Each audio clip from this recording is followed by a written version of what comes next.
Greetings, Slackers. It's April 13th, 2014, and I'm over here on ABC2 News, Baltimore, with another article I want to share with you because this may affect some of you out there who are using so-called paid dating sites.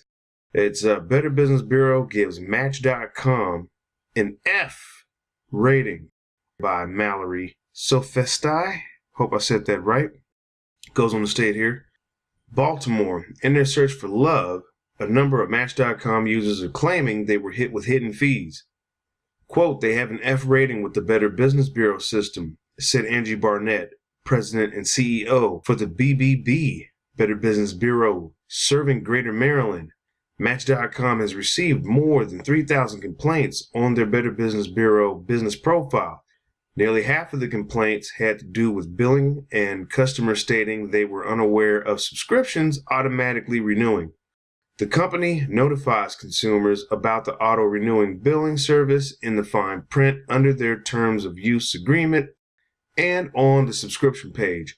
However, the pattern and volume of complaints tells Burnett that the company needs to change something, and she suggests starting with their opt-out policy. Quote, they rely on the opt-out principle as opposed to the opt-in. Opt-in means I check to agree. Yes, I agree to recurring expenses. Yes, I agree for my profile to be used in other sites. But what they look for you to do is opt out. If you don't know it exists, it's really hard to opt out. So they bury these features, not making it as transparent as what we believe a company should be in their advertisement, Barnett said. While Match.com received an F, the Better Business Bureau gave rival site eHarmony an A. They too had complaints about billing, but had fewer and a total of nearly 1,400 complaints. Regardless of what site or app consumers choose, the same warning goes for all of them. Quote, you need to read the terms and conditions and understand how to cancel, when to cancel, and if it renews automatically, said Barnett. Also know that while you search for love, scammers are searching for victims while using fake profiles. Quote, all of a sudden they have reasons why they never can meet you. They have some emergency that they're asking for money and they've fallen in love with you in a split second. That's catfishing, said Barnett. It's also recommended that consumers read the privacy policy. Certain sites may share your information or dating profiles with other companies and websites. A Match.com spokesperson told ABC News, we are working closely with the Better Business Bureau to address all past complaints and plan to be back in good standing soon.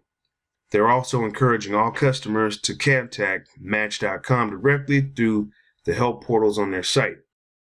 Now, I usually don't tell people when they get into online dating to go check out a paid site. Because number one, I'm not sold on the whole value factor that because I'm paying, I'm going to meet more quality people, if you will. And so that seems to be one of their sales lines. And I've had, let's just say, girlfriends tell me that they've met men off of Match.com that they paid for, and they were just as, creepy and scumbaggish as someone you would meet off of Craigslist or Plenty of Fish.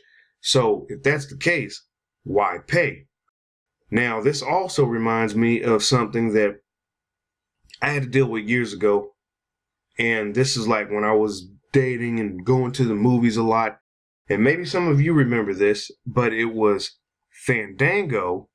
And they had a service that they provided called Reservation Rewards.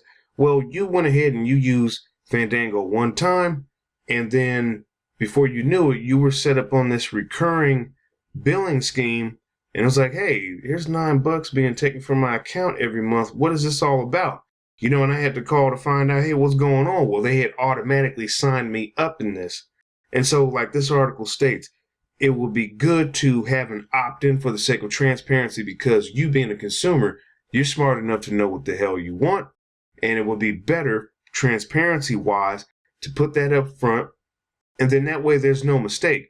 But instead, what these companies do is they take it upon themselves to opt you in, and you just happen to see a reoccurring fee on your card every month. That's not cool. That's deceptive business practices.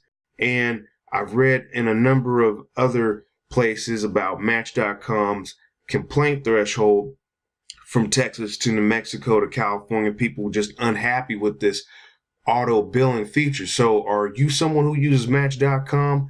Do you have the problem with the reoccurring billing? Again, this is why I recommend going with your free dating alternative sites, because you're not spending any money and the upfront cost is kept low. Now, they could be taking your profile information and data and using that in other places as part of the trade-off, because you're getting a service for free. And that too is another can of worms, but maybe that's something that you're willing to deal with because, hey, you still get to meet people for free. Let me know what your thoughts are in the comment section down below. The link to this will be in the description box. And as always, that's going to do it for this article and this video. I'll catch you in the next one.